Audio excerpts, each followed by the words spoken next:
Good morning, class. Good morning. In earlier lessons, we've talked about migration by immigrants from different parts of the world and how their cultural contributions have shaped the identity of the regions of North Carolina. Can anybody name some of the cultural or religious groups that migrated to North Carolina around the late 1700s, early 1800s? Can you think of any groups we discussed in the earlier lesson? Native American? Beautiful, beautiful, Sage. Can you think of any more? Is it European? What specific types of Europeans, I should say? Because Europeans encompasses groups of people. So can you think of some of the subgroups in the class of Europeans? Say that again. Start with the L. Lutherans? Lutheran, yeah, Lutheran. German Lutherans. Also Scots, the Scott-Irish, English. So quite a few ethnicities migrated to North Carolina, and it's the things and the ways of life, their lifestyles that they brought with them that help us to shape the identity of the regions, Piedmont, Coastal Plains, and Appalachian Mountains. So today's focus, today's objective is to describe how changes in transportation and communication affected North Carolina and its economy. So before we begin, let's talk about some of the early forms of communication that we're familiar with. Try to date back. If you've ever seen Golden Girls, picture this, 1800s. What early forms of communication existed in the world? Can anybody think of anything? Any guesses? Mail? Beautiful, beautiful. And was mail delivery prompt? Was that a quick way to communicate? Not always. What other forms of communication? Can you think of any?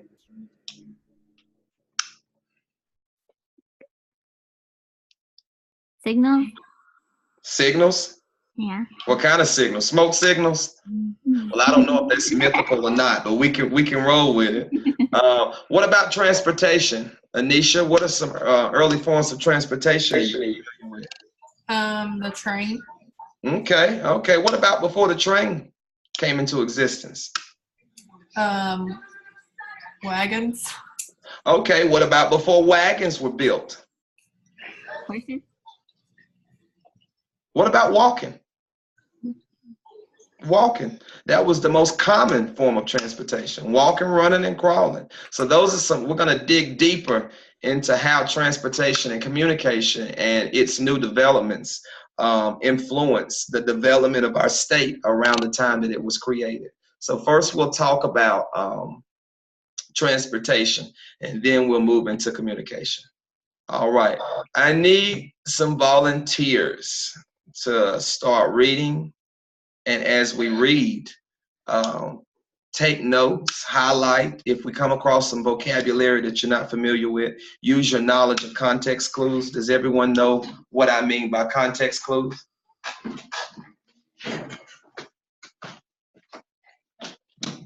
What are the different types of context clues? Anybody know? You need illustrations?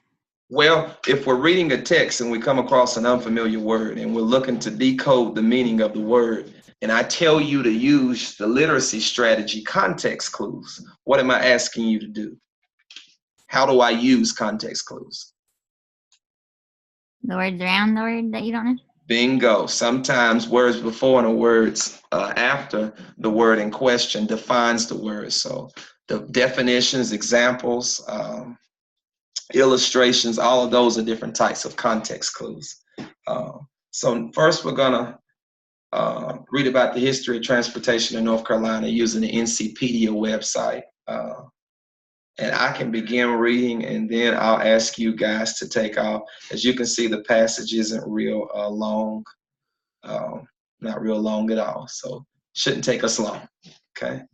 History of transportation. How do we get here from there? Advances in North Carolina transportation by Larry K. Neal. Today, people rarely think twice about traveling to, from, or within North Carolina. whether by car, train, or airplane. Within hours, a person can travel anywhere in the United States, or in the world for that matter. Time and distance have become compressed and standardized, and migration is no longer the ordeal of 100 or even 50 years ago.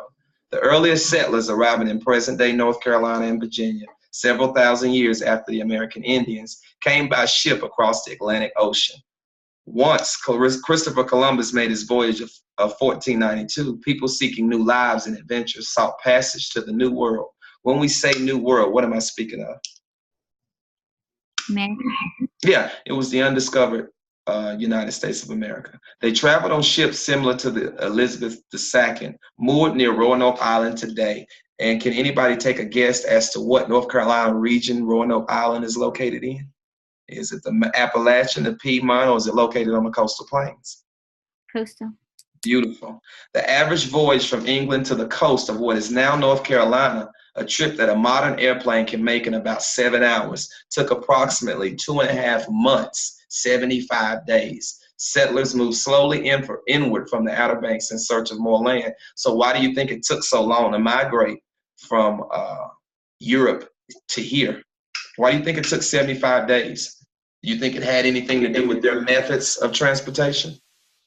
Absolutely. Were there any cars, planes, or anything like that in those days? No. What was the most common form of transportation if they were crossing seas? Boat. Boat. Very good. And if storms hit, catastrophes took place. By the late 1700s, North Carolina had a large economic base in its coastal plain and Piedmont, with settlements extending as far as west as present-day Statesville, and migration moving toward present-day Tennessee. Ports operated from Eatonton to Wilmington. Wagons and boats took imported goods to the inland areas. The Cape Fear, Chowan, Neuse, and Pamlico rivers moved goods from ships to cities. Wilmington, 20 miles inland from the mouth of Cape Fear, became the state's main port by the early 1800s. The ports in the north were too shallow for larger ships and were phased out. At the same time, faster sailing ships were being developed to move cargo and passengers in record. By the mid-1800s, steam replaced wind as the primary fuel source. For most of the Civil War, Wilmington served as one of the main Confederate ports for supplies. Today, an occasional cruise ship would dock there to take passengers to the Caribbean and other ports of call. What are we talking about here? What's taking place? What did we see evolve? What changed in the matter of a paragraph? In 1492, how were we traveling? By boat. By boat. So by the late 1700s, what technological advances that took place? Wagons. Well, more particularly, what did this paragraph right here mention? And it references what Sage said earlier. Steam. What runs off steam? Trains. Yeah. I also seen another familiar term. Right here. Who lives here? We do. We do. So what were they moving on these ships? What took as technology or as transportation improved, what else began to take off? What were they moving from ships to cities? Goods and Goods. What kind of goods? What do we mean when we say goods? food and clothes. Yeah, things that people need. All right, can I get you, Sage, to start reading right here? As the state grew, a road system between cities and towns developed. One of the earliest highways was the Great Philadelphia Wagon Road, which began in Pennsylvania and stretched south through North Carolina to Georgia. Construction varied from place to place, but the road largely was no more than a dirt path wide enough for wagons, with little or no protection against rain and mud. A family in Pennsylvania that wanted to move south sold off most of its possessions to pay for the trip, purchasing wagons, draft animals, food, and supplies. The main style of wagon used was the Conestoga, named for the part of Pennsylvania where it was built, and possibly also for the Conestoga horses used to pull the wagons. A wagon could reach 26 feet in length and carry up to 8 tons. Travel was slow, averaging 15 to 25 miles a day. A trip from Lancaster, Pennsylvania to Salisbury, for example, would take 24.5 days at an average of 20 miles a day, a distance of 490 miles. Southward migration down this road helped boost North Carolina's population to 209,550 people. In 1775, up from roughly 35,000 in 1730. The Southern migration ended by the early 1800s when people started looking to the American West for opportunity. Thank you, Sage. Now let's talk about what we just read. We mentioned that one of the main, well, the text mentioned that one of the main sources of transportation other than steam engines was what? What did you say, Sage? The animal? What did you say the other primary source of transportation? What didn't you say? Wagons? Oh yeah, wagons. Right. Now think about how when steam engines were introduced, how transportation and immigration was affected. Do you agree that more people were able to settle and migrate here because transportation advancements took place? Yeah. Give me some examples. Why do you feel like North Carolina's population went to 209,550 people in 1775 as opposed to being 35,000 in 1730? It said the roads help people. Right. Not the addition of roads, canals, and things like that help make transportation a lot easier. Steam engines replaced wagons. Now, that doesn't mean that wagons was eliminated. It just means that we had other access for transporting goods. In this paragraph, it also mentions some of the goods that were transported. Can you think of anything that were transported? Some possessions? The food, animals, foods, and supplies. So we need to understand that the reason our state is so heavily populated now and how it got that way is because of changes and improvements in how we communicate and our mobility. So when communication and mobility improves, it kind of causes the state's population to increase. And again, we covered the term population in the last lesson. Can anybody remind me of what population means? The amount of people. Right, the amount of people that resides there. Okay, I'll start reading again, and then Anisha will ask you to read. Improvements in North Carolina transportation, especially through the 1800s, mainly can be attributed to one person, Archibald Murphy. He was chairman of the Committee on Internal Improvements for the State Senate in 1815. At the time, North Carolina lagged behind other states in road and waterway development. An illustration can be found in the writing of Francois Mackay, a foreign traveler who crossed the state in 1802. He found the roads and maps in western North Carolina so bad and rough that he not only feared getting lost, but could not ride his horse for the terrain. He found better roads in the eastern region, though around Fayetteville. Although Murphy's committee could not predict all the advancements to come in the following decades, it laid the groundwork for them. The committee focused on road improvement, canal and river construction to move goods along the coast, and better deep water ports. From 1815 to 1860, North Carolina became one of the South's leading states in terms of transportation. So what improvements or contributions did Chairman Murphy contribute to our state? And here go the Conestoga wagon. That's a picture of it right there. As you can see from the looks of the wagon, the way it's built, it doesn't look like it's designed to run too fast, does it? Mm-hmm. No. So what contributions did Mr. Murphy lend to our transportation efforts? Road improvement, canals, and river. Yeah, and it also made what easier? Moving goods. Yeah, not only moving goods, but allowing other immigrants to move from their native places to North Carolina. Okay. Anisha, can I get you to read this paragraph, please?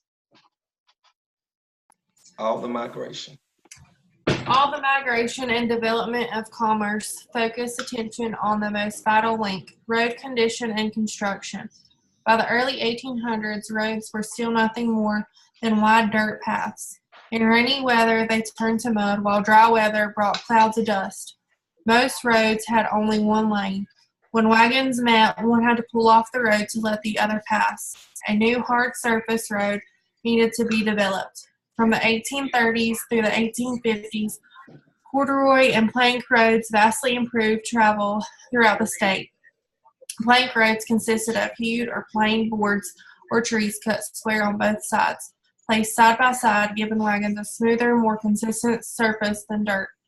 Pause for a minute, Anisha. Okay. Right here, this term right here, plank roads, what kind of a clue comes after it? If I didn't know what plank roads was, what kind of a clue came after it? The definition of it? The definition, which is considered a what? Context clue. Very good, very good. Continue reading. A corduroy road was built from logs placed side by side and then packed with dirt. Over time, the dirt or sand would erode, leaving a very bumpy ride for wagon. One interesting plank road fact related to its construction. Only the section leading into town was planked, leaving the other side the same old dirt road. The roads ensured that goods could be brought into market easily, but officials seemingly care little about getting out. Plank roads and other improved roads could also be used as turnpikes, with property owners charging travelers a fee to cross their land. The owners could be made responsible for maintaining the section of road across their property, which meant maintenance varied greatly. Early routes of plank roads included Fayetteville to Salisbury, Charlotte to Lincolnton, and Wilmington to Holly Shelter, near Topsail Island. Fayetteville had 5 roads leading from it. Other main cities with plank routes included Charlotte, Taylorsville, and Asheville. So is the text revealing that roads didn't start out as asphalt and tar? Yes. Yes. How did it begin? Dirt. Dirt. It started out as dirt and dust, and it evolved into what? Plank roads. Plank roads, which are made of what? Trees. Trees, lumber, laid side by side and packed with dirt for stability. And over time, as people are riding over it, what happens to the wood? It goes further into the ground. It goes further into the ground, which is in turn going to leave that bumpy road for wagons to travel on. Is it the residential owner's responsibility to keep maintenance up on the streets nowadays? No. No. Was it back then? Yes. Yes. How do you think homeowners felt about having to maintain not only their property, but the neighboring property around it that people traveled on? How do you think they felt about that? Think they were pleased to have ownership of what's now the city's property? No. Well, think about it. Could people just ride across their property? No. No. And if they did, what'd they have to do? Pay a fee. Yeah, so if we're getting paid, if we're profiting, is that going to make us happy or sad? Happy. Yeah, so people was probably eager to claim ownership of roads, okay? The plank road movement slowed in part due to one invention, the railroad steam locomotive. This new device, created from adapting steam boilers from ships, revolutionized the way goods were moved and people traveled across the United States. The first railroad in North Carolina was built in 1833 in downtown Raleigh. As you can see, a railroad, guys. To move granite blocks for the construction of the Capitol. Where's the Capitol? Where's the state capital? What city? Raleigh. What functions or governmental responsibilities are handled in the Capitol? Any idea? What happens in the Capitol building? That's where the people that makes our laws, that's where they work. Mules or horses pulled carts down the primitive track of what was known as the experimental railroad. Within a few years, the legislature was busy granting charters for new railroad construction centered in the eastern region. The first chartered railroad to begin operation was the Wilmington and Raleigh, built between 1834 and 1840 and operated from Wilmington to Weldon, a distance of 161.5 miles. At the time, it was considered the longest railroad in the world. Interestingly, though, Raleigh did not support the railroad when it was chartered, and the line actually ran through Goldsboro. Raleigh citizens soon changed their minds and allowed the building of the Raleigh and Gaston Railroad to begin in 1836. This line was completed from Lake Gaston on the Virginia border to downtown Raleigh in March 1840. So as we begin to develop better roads, now what took place?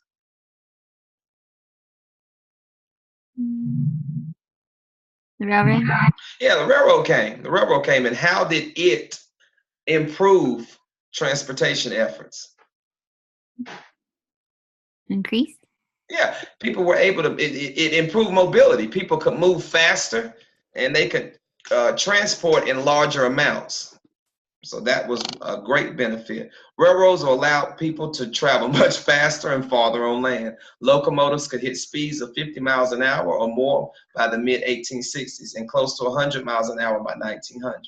After the first transcontinental railroad was completed in 1869, a resident of North Carolina could travel by rail from Wilmington to Sacramento, California in 5 to 7 days. Other rail lines, including the North Carolina Railroad, built in the 1850s from Charlotte through Greensboro to Morehead City, allowed goods from the Piedmont to be transported to ports or city markets.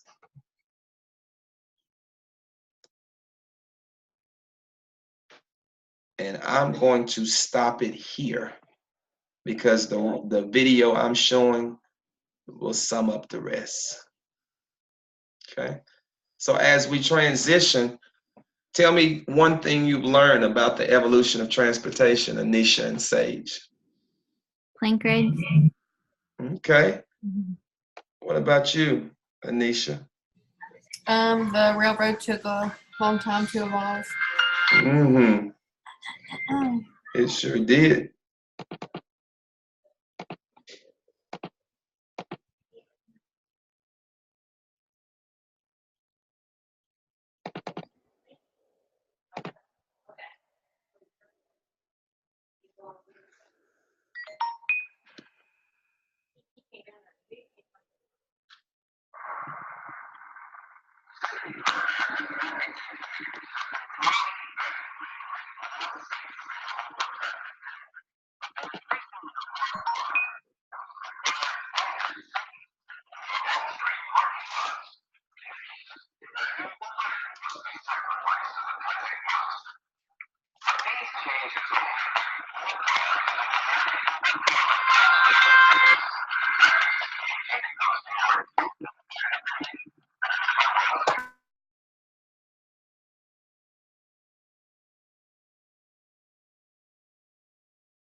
Let's make some inferences right quick before the answer is revealed.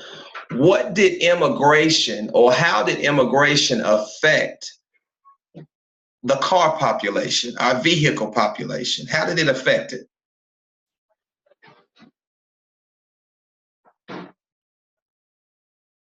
Is it safe to say that the more people that populates a certain area could possibly influence how many cars is on the road?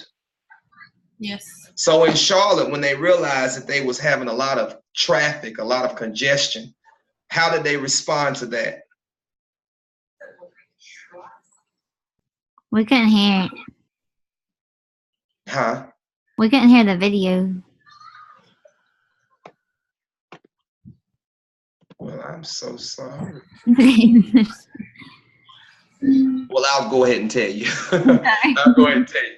Well, what they did was they developed these public transit systems, these type machines right here, and that's kind of that's kind of what happened. So I'm gonna hit play again. Just make sure y'all on mute. Can you hear that?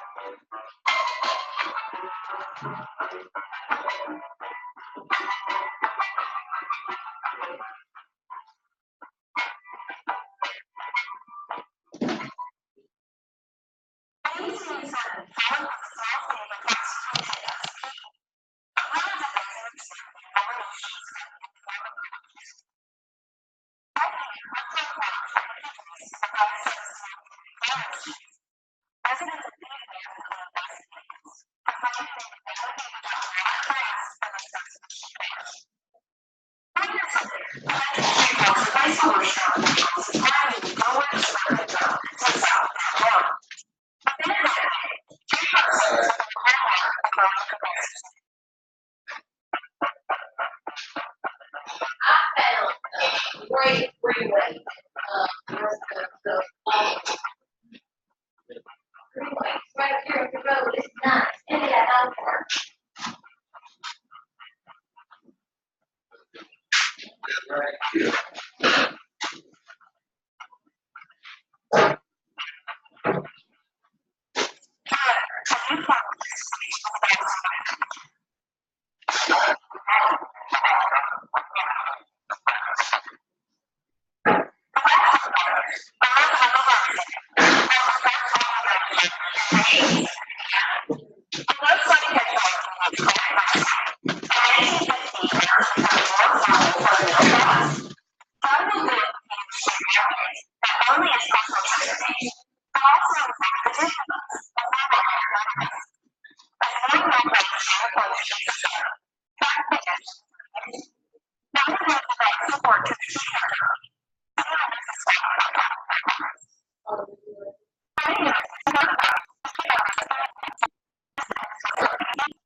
As transportation improved in the city of Charlotte, what happened to the state's population? I mean, the city's population. Increased. It increased, it got bigger. What changes did the city feel that they needed to address? Or what problems did the city need to address to see positive change to accommodate a rise in population? What did they realize they needed to do? They made buses Why? to help people get from place to place. Right, because of the congestion. The population was growing so rapidly, they couldn't respond to the needs quick enough. So they realized they needed to expand cities by building more what? Remember the video discussed moving people out, how to move people out of the central area of the city. That required the city to build more what? Well, think about what your cars and things need to travel on. Roads. Yeah, they had to build more roads to accommodate those needs. And if we expand the overall geography of the city, it will cut down on some of that traffic congestion.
And the video asked the question and answered it before I could pause it. When immigrants initially started migrating to North Carolina, the population began to grow so because of the different forms of transportation. Cities were beginning to think of ways to respond to the needs of the city because of a rapidly growing population. They end up realizing that they needed to create some kind of public busing system to make transportation needs or to make transportation and mobility much easier. What did you notice as the years progressed about the means of transportation the citizens selected?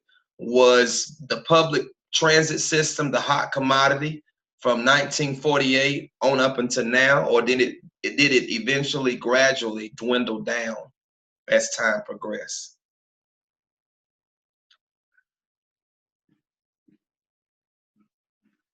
Anybody know? It dwindled down. It did. Why do you think people stopped using the public busing system? Because of the invention of what? Cars. Cars. People started buying cars. And the expansion of what? What did they keep building more of that made mobility a lot easier? Roads, exactly. And then they begin to produce maps and things like that to help navigate people more easily. Okay, and I can stop there. we'll now talk about how communication was affected and improved over the years. We'll read about this. Now, this particular one should let us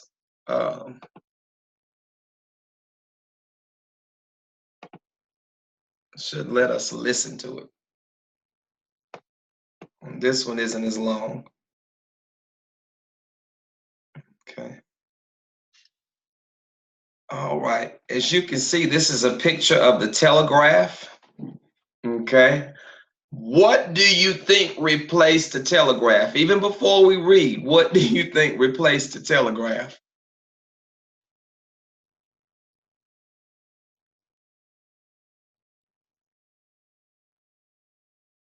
Any ideas? The phone. Yeah, the telephone. So let's read this. Sage, you want to take off reading for us? The telegraph was an electronic means for the rapid and reliable transmission of coded information over extended distances. In time, it was also perfected to interpret and print the electronic symbols into readable text. By 1848, a telegraph line, which had begun at Washington, D.C., passed through Richmond and reached Raleigh en route to Wilmington. People who lived along the projected route kept North Carolinians informed by mail almost daily of its progress. Use of this new means of communication made possible the creation of new time zones, the use of railroad timetables, the transmission of news to newspapers, personal communication, and other conveniences of a modern lifestyle. All right. So what was some of our early forms of communication? Was the telegraph the earliest tool for communication used in society? Mail. Mail was probably your most earliest and your most common. But of course, as time progressed, the telegraph was introduced. And how did it make communication easier? Faster. Faster? What else? What other reasons or ways that it made communication easier? Convenient. Convenient. What about the distance it traveled? You could communicate in such long distances, but in shorter amounts of time. So that was the most important piece. The Raleigh Register was the first newspaper in North Carolina to employ the telegraph to receive news, and it boasted of publishing its news 24 hours ahead of other papers in the state. Professor Collier Cobb of the University of North Carolina knew and taught telegraphy, and also was a pioneer user of shorthand. And what is shorthand? Anybody know? Writing. Yeah, it's a composition technique. It's a technique used for composing text. As the use of these two cutting-edge skills spread among the state's youth, it heralded the decline of the epithet that had previously been used to describe North Carolina, the Rip Van Winkle state.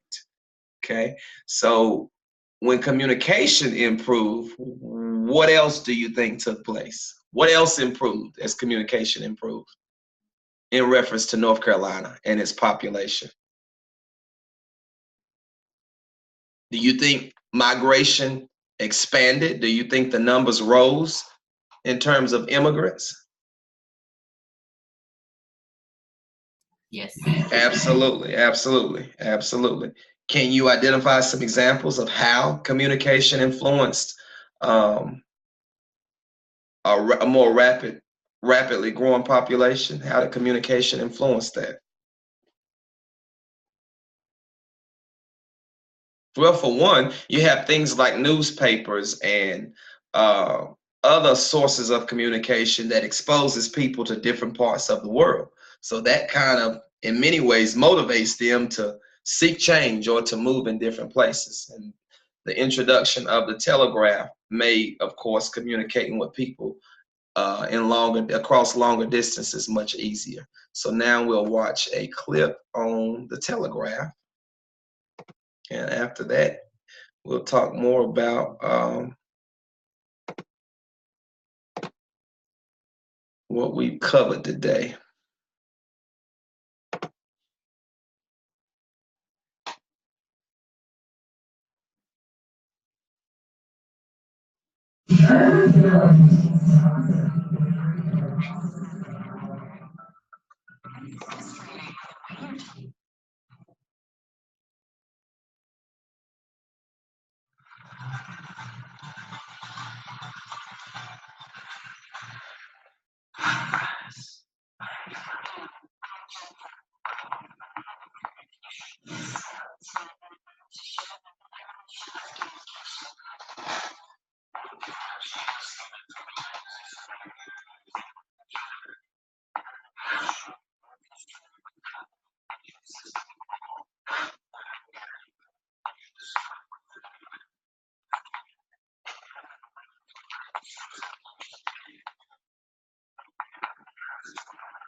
All right.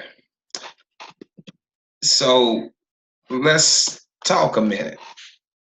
What were some of the earliest forms of communication that you've seen the video mention? Let's start with Anisha. Pigeons. Pigeons, yeah. What about you, Sage? Mail. Very good. Any more? Any more that you didn't recognize?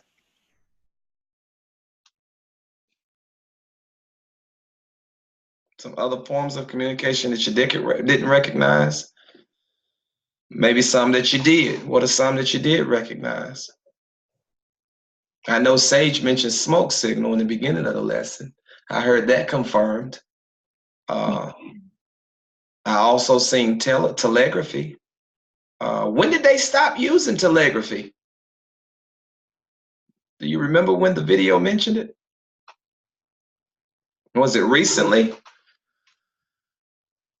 It was. It was around the time that you guys were born, around 2006. So it's been about 10, 11 years, 10, 11, 12 years ago. But eventually things evolved from caveman inscriptions to the telephone. So we can see how the evolution of communication, more specifically, how we communicate with each other and what we use to communicate has changed from the time North Carolina became a state up until the present day. We'll close by each of you sharing with me in a sentence or two how you feel like the evolution of communication and transportation has impacted North Carolina and the people that live here. Do I need to repeat that? Okay. You're going to share your opinion about how the developments, the improvements in communication and transportation has impacted North Carolina and the people who live here.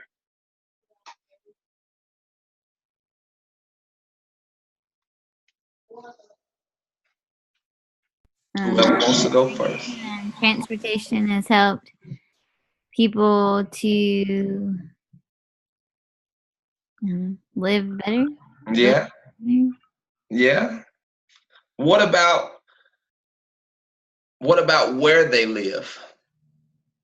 Do you think transportation and communication influenced where they decided to settle when they got to North Carolina? Yeah. What do you think are some? What do you think?